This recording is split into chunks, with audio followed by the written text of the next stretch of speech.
إلي الله إلي الله إلي الله إلي الله إلي الله إلي الله إلي الله إلي الله إلي الله إلي الله إلي الله. رمضان قد أهل بالصيام وأطل مصيدا أهلا وخلا ليته في كل حين. رمضان قد أهل بالصيام وأطل مسعدا أهلا وخلا ليته في كل حين.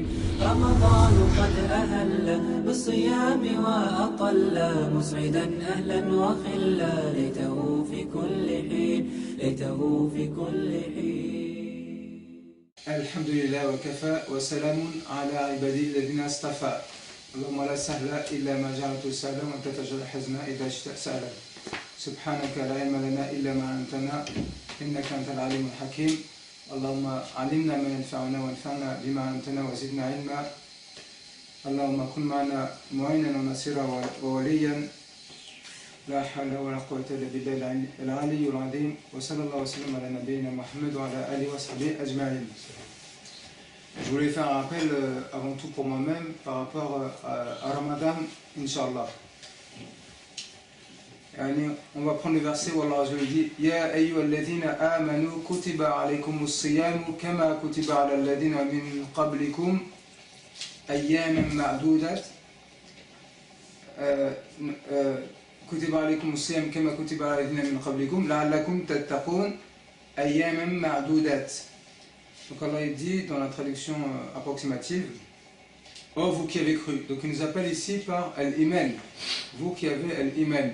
Comme il disait Ibn Mas'ud, quand tu entends Ya ayyuhalladhina amanu, oh vous qui avez cru, sache que c'est un bien qui t'est ordonné de faire, ou alors un mal, une chose qui n'est pas bien pour toi, qu'Allah va te demander de ne pas faire. D'accord ? Si aujourd'hui, n'importe lequel d'entre nous, quand il veut faire une chose dans la vie, en général, il va voir celui qui pense être le bon conseiller dans son domaine. Donc quand il va voir un médecin, le médecin lui dit, s'il est malade, prends ses médicaments, prends ces choses-là et ça ira mieux. En général, il le suit à la lettre. Quelqu'un qui ne sait pas compter, il va aller voir un mathématicien. Quelqu'un qui a un problème avec sa voiture, il va aller voir un garagiste et qui pense être un expert dans son domaine. D'accord ? Parce qu'avant de rentrer dans le verset ou dans le Coran, on ne peut pas rentrer dans ce verset tant qu'on n'a pas pris l'importance et la conscience de qui est Allah et c'est quoi le Coran. Donc Allah Azzawajal, il est parfait d'une perfection parfaite. Et il est miséricordieux d'une miséricorde parfaite. Et il est le sage. Il est plus miséricordieux que nous-mêmes envers nous-mêmes, que nos mères envers nous-mêmes. Il est Al-Alim, l'omniscient. Il est Al-Qadir, le capable. Il est Al-Hakim, le sage. Peut-on imaginer de celui qui est capable de toutes choses, de celui qui est parfait d'une perfection parfaite, de celui qui connaît tout et qui est plus miséricordieux que nous-mêmes envers nous-mêmes, peut-on imaginer qu'il va se tromper dans un mot? Ou peut-on imaginer qu'il va mettre un mot où il ne faut pas? On ne peut pas imaginer cela. Donc on ne peut pas rentrer et vivre avec ce verset sans savoir d'abord ce qui est Allah. Et donc ici Allah nous appelle par l'iman. Donc si on a l'iman envers Allah, c'est-à-dire qu'on a les 6 piliers de la foi, on croit en Allah, c'est-à-dire on croit en Allah en son existence, on croit en sa seigneurie, on croit en ses noms et attributs, et donc on l'adore, on unifie Allah dans l'adoration. Parce que si on prend le Coran comme un journal, eh bien, comme le professeur l'a dit, ou comme Allah a dit, la scène qui se passe le jour du mois d'année, et le prophète dira, c'est une scène du jour du mois dernier, il dira ce jour-là, oh mon Seigneur, certes mon peuple a pris ce Coran pour une chose délaissée. Comme il dit Ibn Kathir, il y a plusieurs manières de délaisser le Coran. Parmi elles, le fait de ne pas le lire, le fait de ne pas se soigner avec, le fait de ne pas le comprendre, le fait de ne pas le méditer, le fait de ne pas l'appliquer. Et il n'y a aucun doute que le plus grave, c'est le fait de ne pas l'appliquer. Mais comment l'appliquer si on ne le connaît pas? D'accord? Je ne veux pas rentrer dans le verset avant de faire ces introductions qui sont importantes. Puisque quand on va parler de Ramadan, on va constater quoi? Que pour la plupart d'entre nous, Ramadan c'est toujours la même chose. Et Ramadan c'est pas Noël. Noël, tous les gens ils se font des cadeaux toutes les années, ils attendent une année après une année. Et bien nous, il ne faut pas que Ramadan ce soit pour nous à chaque fois l'espoir, le grand espoir de l'année où tout va changer pour toi. Et cet espoir-là que Shaitan il nous donne, il est faux si on ne sait pas comment aborder et comprendre ce qu'Allah nous donne comme message. Donc le Coran, c'est le message d'Allah, le parfait, aux créatures. D'accord? Donc Allah, il est parfait. Donc on revient sur ce verset. Allah nous appelle par l'iman. Donc si on a la foi, c'est-à-dire qu'on a la foi et on croit ce qu'Allah nous dit. Est-ce que juste on croit, on dit voilà, j'ai cru ce qu'Allah veut me dire pour Ramadan et je passe? Non, c'est pas ça la véritable foi. La véritable foi, c'est de croire et aussi, après de croire et de mettre en application. Donc il nous appelle par l'iman. Il n'a pas dit ya ayyuhannas kutiba alaykum siyam. Il a dit oh vous les croyants. Il n'a pas dit vous les gens. Vous les croyants, le jeûne vous est prescrit. Comme il a dit Cheikh Saadi dans son tafsir et d'autres, ils ont dit, c'est-à-dire il vous a été obligatoire. Le jeûne est rendu obligatoire. Kama kutiba ala ladina min qablikum. Comme il a été rendu obligatoire aux communautés qui étaient avant les nôtres. C'est-à-dire, comme ils ont dit les Mufassiroun, ils ont dit, c'est-à-dire que comme ça a été prescrit aux juifs et aux chrétiens. C'est-à-dire, ce n'est pas une nouveauté. Le jeûne qu'on fait, ce n'est pas une nouveauté. Certes, ce n'est pas la même manière, mais ce n'est pas une nouveauté. Ensuite, Allah il dit, comme à ceux d'avant vous, pour que vous craigniez. Ici, Allah il a donné la sagesse du jeûne. Il a dit, pour que vous craigniez. Donc, jeûne, bienfait, égale crainte. D'une manière générale, Allah il a donné la sagesse de l'adoration, il a dit aussi que c'était la crainte. Quand il a appelé les gens, le premier ordre du Coran, Ya ayyuhan nasu, abudu rabbakum alladhi khalaqakum alladhina min qablikum la'allakum tattaqun. Oh vous les gens, adorez votre Seigneur et ceux qui étaient avant vous, pour que ainsi vous allez obtenir la crainte. Donc d'une manière générale, l'adoration, elle fait naître dans le cœur du serviteur la crainte.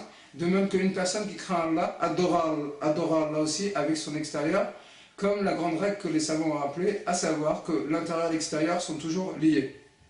Donc, je reviens dans le verset, et ici, dans ce verset spécifique, où Allah nous explique par rapport au jeûne, il nous explique la sagesse du jeûne, qui est le fait de craindre. Alors, on a dit l'adoration d'une manière générale, elle apporte la crainte, et pourquoi le jeûne apporte la crainte? Parce que première chose, c'est une adoration, mais cette adoration, elle est particulière, donc elle apporte une crainte particulière.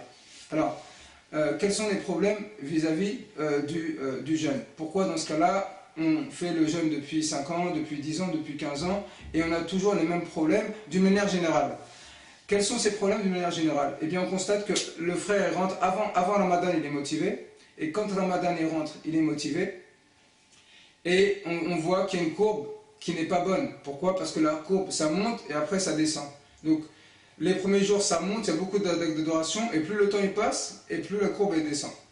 Est-ce que c'est ce qui est voulu? C'est pas ce qui est voulu. La preuve, c'est qu'on il a dit quoi? Les meilleurs jours de l'année, les meilleures nuits de l'année, c'est les 10 derniers jours de Ramadan.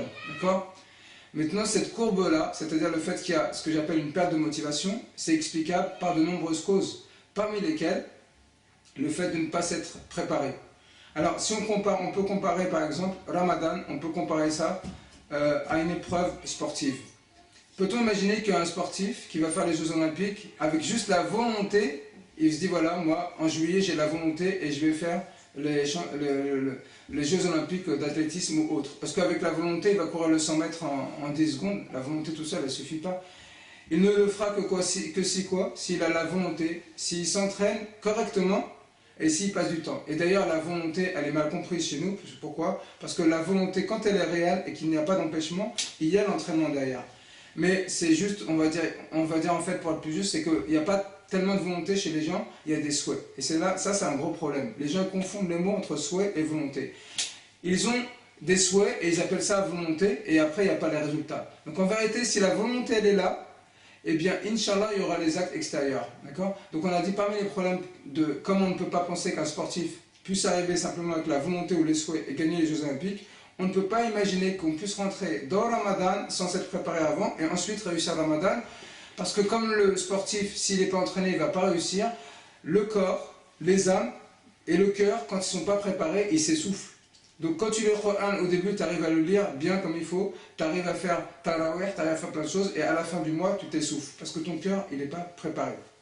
Alors comment faire pour éviter ça? Il faut comprendre comment fonctionne la volonté. On va donner un exemple. Si on dit à quelqu'un, pendant un mois, on a trouvé un patron qui va t'embaucher dans le domaine que tu souhaites. Et tu vas faire le travail que tu souhaites, à un endroit que tu aimes proche de chez toi. Quant à la journée, tu prendras des pauses. Ce patron-là, il sait que tu es musulman, il va dire tu vas prendre des pauses juste pour aller aux toilettes, manger et faire tes prières. Et pour dormir, tu dors dans le lieu d'entreprise. Ensuite, il te donne des conditions. Il te dit quoi? Les conditions, c'est que tu fasses bien ton travail, et quand quelqu'un vient te voir, tu parles que de travail. Et moi, je vais toujours soit être là, soit mettre quelqu'un qui te surveille, et qui vérifie que les conditions qu'on a mis en place, c'est-à-dire que tu parles que du travail, elles sont remplies. Jusqu'à là, tu n'es pas trop motivé. Mais il te dit, si tu remplis toutes les conditions, et que tu fais juste un mot comme ça, je te paye 10 000 euros toute ta vie après. Est-ce que la motivation, elle a augmenté là? La motivation, elle a augmenté, vous aimez tous l'argent. Nous aimons tous l'argent. Donc la motivation ici, elle a augmenté. D'accord? Et cette motivation, ça va être la base qui va te permettre tout le mois peut-être, quand les gens vont venir te voir, et qu'à chaque fois qu'ils vont te parler de ce qui n'est pas du travail, tu vas le repérer. Même si tu n'as pas de chance, tu vas repérer que ça ne va pas sur le travail.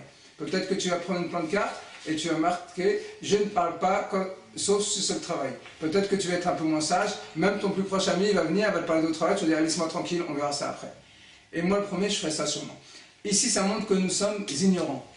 Nous sommes ignorants de qui est Allah, avec ses noms et ses attributs, et quelle est la puissance d'Allah. Nous sommes ignorants du paradis, et tout ce qu'il y a dans le paradis. Le plus bas degré du paradis, est-ce qu'il a 10 000 euros par mois? Non, le plus bas degré du paradis, éternellement, il a toute cette terre, des dizaines de fois pour lui tout seul. Éternellement, sans mourir. Et ce n'est pas des mots, il ne faut pas que ce soit dans nos intellects, il faut que ce soit dans nos cœurs. Nous sommes ignorants de la réalité de l'enfer. Le plus bas degré de l'enfer, ses chevilles, elles brûlent et il reste longtemps et c'est pas fini. Il est humilié de toutes les sortes, de toutes les manières possibles. Il est châtié physiquement, il regrette, il sait que l'islam était véridique et s'il est musulman, il regrette quand même. Et en plus, il se fait châtier et les jours passent comme ça. Combien il va rester? Il va rester très longtemps. Allah dit ils resteront dedans un temps limité, un grand nombre de temps. J'avais regardé la dernière fois un tafsir, il disait ils resteront pour chaque jour, l'équivalent d'une année, ils resteront des milliers ou des dizaines de milliers de jours pour chaque jour d'une année. J'avais calculé, ça faisait un nombre impressionnant, ça faisait 100 000 ou 1 million d'années. En tout cas, ça fait ce qu'on a vécu ici sur Terre, de nombreuses fois. D'accord? Donc nous sommes ignorants de qui est Allah, nous sommes ignorants de la réalité du paradis, nous sommes ignorants de la réalité de l'enfer et nous sommes ignorants de la réalité de cette vie. Parce que ici, l'exemple que j'ai donné, il n'est pas juste sur le patron. Parce qu'un mois, même si tu vis 100 ans, eh bien un mois sur 100 ans, ça représente plus que notre vie 100 ans, ou même si tu veux vivre 200 ans, mais tu ne vivras pas 200 ans, mais on va dire 100 ans, ça représente, donc j'ai dit un mois de travail pour lequel tu es prêt à sacrifier tout, et à pas parler aux gens, à dormir par terre, à faire tous les efforts, ce mois-là, en temps, il est beaucoup plus long que la vie de 100 ans, même si tu restes 100 ans, tu n'es pas sûr de rester 100 ans, sur l'éternité, pour un paradis, un enfer qui t'attend. Donc, comment la volonté, une question que peut demander une personne, comment la volonté l'augmente? On dit la volonté l'augmente, première chose, par la science, comme on vient de donner un exemple ici. Et la science, elle est dans le Coran. Donc ici, le problème, c'est qu'on va rentrer dans un cercle vicieux ou dans un cercle vertueux.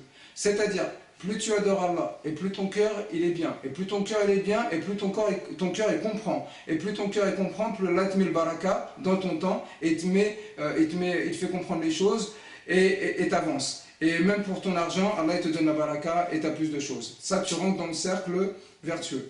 Par contre, si tu rentres dans l'autre cercle, et cette société elle nous pousse à rentrer dans cet autre cercle, dans le cercle vertueux. Quand tu fais des péchés, les péchés c'est un voile qui vient de se mettre sur le cœur, qui empêche de voir la réalité de la vérité.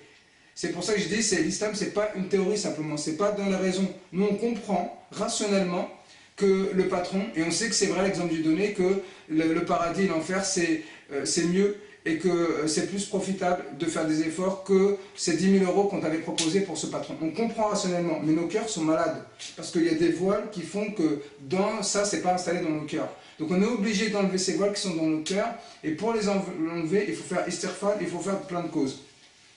Donc j'étais en train de dire que la volonté, elle augmente avec la science, de même qu'elle augmente avec les bonnes actions. Si par exemple tu es en train de regarder la vidéo là, c'est une bonne action. Ton cœur va se nettoyer et un certain nombre de voiles, ou en tout cas ils vont perdre de la quantité ou de la qualité. Ces voiles qui sont les péchés sur le cœur, ils vont partir, d'accord? Ils vont diminuer. Donc, et là on comprend la sagesse de Ramadan. C'est quoi la sagesse de Ramadan? C'est que si tu n'es pas venu avec un cœur bien comme il faut, quand Ramadan y rentre, Allah il te donne la possibilité de t'entraîner pendant Ramadan, d'accord? Donc c'est l'entraînement spirituel. De manière à ce que tu prennes des bonnes habitudes et de manière à ce que ton cœur il puisse se soigner.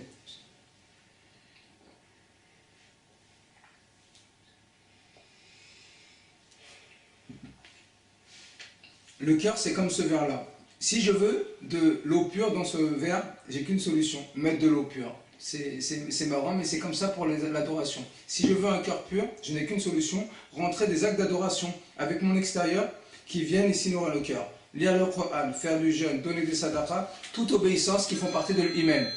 Ça vient nourrir mon cœur. Maintenant, si je voulais de l'eau pure dans ce verre et que je mets un peu d'eau et du coca, j'ai quoi? De l'eau au coca ou du coca à l'eau, ce que tu veux. Si je mets un peu d'eau et un peu de lait, j'ai quoi? Du lait au l'eau, du lait avec de l'eau ou de l'eau avec du lait, etc. etc.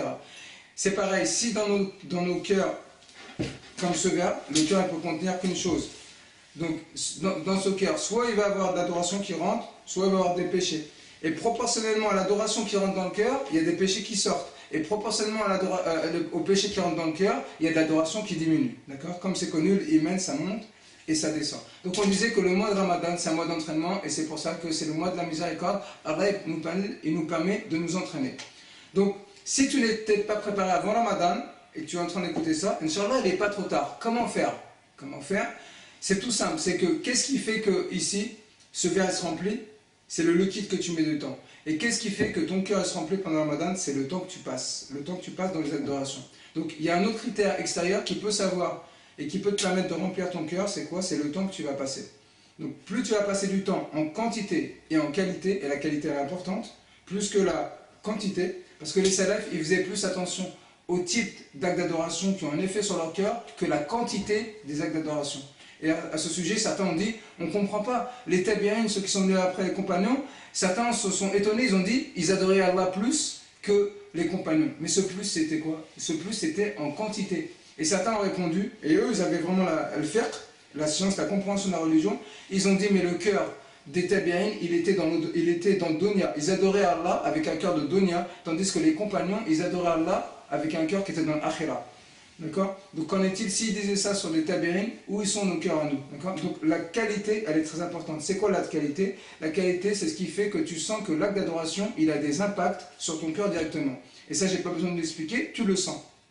De même manière que quand tu fais une prière rapidement comme un coq, tu sens que la prière n'a eu aucun effet sur ton cœur. De la même manière, quand tu te concentres en prière et tu penses que tu es devant Allah Azza wa Jal et que tu penses à tes péchés, que tu penses au paradis, et que tu penses à l'enfer et que tu vas doucement et que tu es tout seul, eh bien tu peux sentir certaines choses dans ton cœur. Donc on a dit s'entraîner et essayer de faire le maximum d'actes d'adoration possible en utilisant son temps et viser plus que la quantité, viser la qualité. Même si un certain nombre de quantités va jouer sur la qualité. D'accord? Donc comment s'entraîner maintenant, on a dit, par rapport au temps. Ça nous permet d'aborder une autre chose, c'est comment tu vas gérer ton temps pendant le Ramadan. Comment vas-tu gérer ton temps? Alhamdoulilah, Allah, il a fait que les actes d'adoration sont nombreux et que les personnes, elles aussi, il y a des actes d'adoration qui sont préférables à certains. Par exemple, il y en a qui préfèrent aller visiter les malades, d'accord? Il y en a qui préfèrent donner des sadaqas. Trouve les actes d'adoration que tu aimes bien faire, entre guillemets que tu aimes bien faire, ça ne veut pas dire que tu ne les fais pas pour Allah. Parce que Shaitan, il va toujours venir, il va dire voilà, tu ne fais pas pour Allah. Non, que tu aimes bien faire dans le sens où ils correspondent à ta personnalité, d'accord? Et renouvelle toujours l'intention pour être sincère. Si tu aimes bien visiter les malades, va visiter les malades, d'accord? Donc fais-toi, ici on parle de quoi? De se faire un programme. Parce qu'encore une fois, si on revient dans l'exemple du patron qui voulait payer 10 000 euros si tu as bien fait ton travail, pour toute ta vie, il allait te donner des conditions, c'est-à-dire qu'il allait te donner un programme. Toi-même, tu dois te faire un programme. Maintenant qu'on a pris ensemble conscience de la réalité de Ramadan, qu'est-ce que ça apporte? Eh bien, tu dois te faire un programme. Et ce programme, tu dois avancer jour après jour. Qu'est-ce qui va se passer? Inch'Allah, au minimum, si tu fais bien ce programme, ton cœur, de toute manière, va se purifier et tu vas prendre des bonnes habitudes. Et c'est ce qui évolue. Au mieux, tu vas sortir à la fin de Ramadan, comme Allah l'a dit, avec la crainte, Inch'Allah. En tout cas, si tu fais Ramadan, tu fais des efforts, tu vas sortir avec de la crainte qui correspond pour toi au niveau où tu en es, comme quelqu'un qui va à la musculation, quelqu'un qui est maigre ne va jamais à la salle. Maintenant, s'il a compris que c'est important pour lui d'aller à la salle de musculation et qu'il fait des efforts, bah, s'il pesait 40 kg, il va peut-être prendre 2 kg, mais 2 kg pour lui qui pesait 40 kg, c'est bien. Il lui reste quoi faire s'il veut prendre plus? Ben, il lui reste à continuer le chemin. Pareil, ça dépend où tu en étais quand tu es rentré dans le Ramadan. Si tu n'as pas l'habitude, tu n'as pas beaucoup de science, tu n'as pas l'arabe, tu n'as pas le Coran, on ne va pas te demander de faire tout d'un coup. Mais ce qui est important, c'est de faire régulièrement. C'est pour ça que le professeur me dit quoi? Les actions préférables chez Allah sont celles qui durent, même si elles sont petites. Pourquoi? C'est Allah qui préfère ça pour lui ou pour nous? Il préfère ça pour nous parce qu'il est miséricordieux. Il sait comment il t'a créé et ce qui te convient. Donc, Faire des actions, on a dit gérer son temps, et pour ça, il faut faire des priorités, parce que sinon, Shaitan, il va te pousser à faire trop d'actions, parce que tu étais motivé en train de m'écouter, et il va te pousser à faire un programme que tu ne pourras pas tenir. Et là, il sait que tu vas arrêter. Ça, c'est la première manière. Deuxième chose, Shaitan, il va te pousser à faire un programme que tu sais que tu peux faire, ça ne sert à rien, ça ne va rien changer. Il va te dire, lis une page par jour, toi, tu peux lire plus. Donc, tu dois trouver l'équilibre. D'accord? Comme ils ont dit sur Shaitan, il pousse les gens toujours dans deux extrêmes. Quand tu fais les ablutions, soit il pousse à en faire trop, tu fais des ablutions jusqu'au bout, là, ou soit il fait jusqu'à là, tu dis, c'est bon, j'ai fait le wudu. Non, tu fais les ablutions correctement. Donc là, pour ça, ça demande de te connaître. Donc ce que je te propose et ce que je me propose à moi-même, c'est que tu prends un agenda, tu fais un programme, tu notes les types d'adoration que tu aimes faire et tu les classes. Après, tu essaies de faire un programme par jour et par semaine. Et dans ce programme-là, tu retires des choses de Donia. Comment tu fais pour retirer ces choses de Donia? Tu retires des choses que tu peux retirer facilement. Tu prends une ou deux choses que tu peux retirer facilement. Les informations, des fois, ça ne sert à rien de regarder, t'enlèves ça. Le football ou les matchs ou la télé, t'enlèves. Il y a une chose que tu peux enlever dans ta vie, j'en suis sûr, et qui va t'apporter des choses et que tu peux remplacer par l'adoration. Si tu ne peux pas le faire, c'est que tu es déjà à un niveau d'adoration. C'est que toi, tu as enlevé plein de choses, alors toi, remercie Allah et continue. Si tu n'es pas dans ce cas-là, parce que ce cas-là, ce n'est pas la majorité, c'est une minorité, tu es dans le cas de la plupart des gens, et moi le premier, c'est que tu es dans le cas où il y a plein de choses que tu peux enlever dans ta vie et remplacer par l'adoration. Donc choisis une chose, deux choses, trois choses que tu élimines pendant le Ramadan. Parce que si tu ne changes pas, les choses ne vont pas changer. Si tu fais Ramadan comme l'année dernière, eh bien tu vas ressortir cette année comme tu l'as fait l'année dernière, tout le temps. Ça, c'est une règle. D'accord? Donc tu te fais un programme, et ce programme-là, tu le suis tous les jours. Si tu peux, tu fais une pause. D'accord? Et tu vas à ton rythme.